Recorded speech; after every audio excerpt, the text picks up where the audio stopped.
Hey guys, just want to provide you guys with an E92 update. It's finally time to dive into the E92 and start working on it, and I have got quite the parts stacked up for it. Most recent addition is a brand new Germany ordered BMW injector cover. A lot of foam back here supposed to protect the injectors and the coil packs.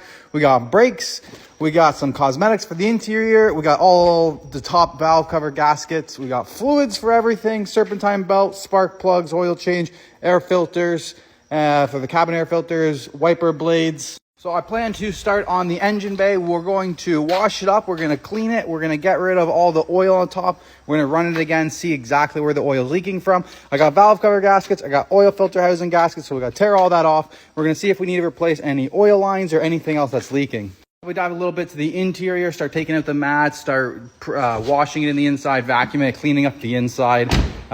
Wheels, I got winter wheels over there. We're waiting for the BC coilovers to still come in, so we're not tackling that. I plan to do all the gaskets, kind of maintenance, clean it up a bit, but maybe get to the brakes today because I got the brakes in. Got a question for you guys. What spoiler do you think I should rock here? So this one is what came off of the E36. It's a little bit flexible, and this one is from my manager's M340i in Daytona Violet. So pretty cool individual color, but here's the fitment issues. So if you use the M340 one, the fitment comes over a little bit, right along there, kind of comes past the edge a little bit and sits there.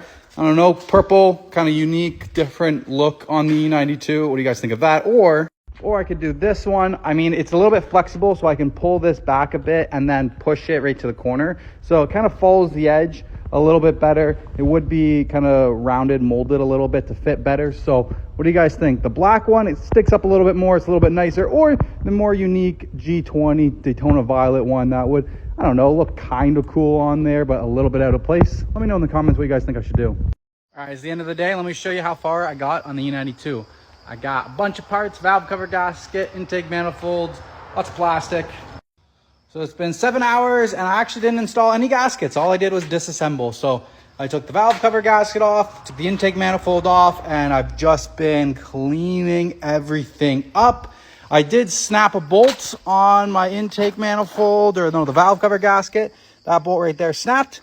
So I'm going to see if I can get that bolt, or maybe I'll just get a whole new valve cover, and I got to get an extraction kit for that bolt and get it out. The oil lines the O-rings were destroyed, so no wonder so much oil was leaking right here going from the oil cooler lines for sure.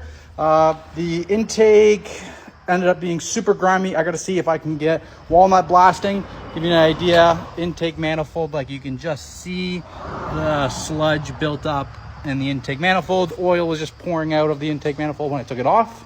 All those parts that I had stacked up for the E92, none of them even got on the car. I just spent 7 hours basically air cleaning, pressure washing, brake cleaning, and removing everything and getting it cleaned up. I mean, this was so grimy at the start. I'm building a YouTube video that will be out once I finish all the maintenance on this car. Then you guys will see all the details of what I've had to go through on this E92. If you guys want to see that, subscribe to the YouTube channel, link in the bio, and you'll stay up to date.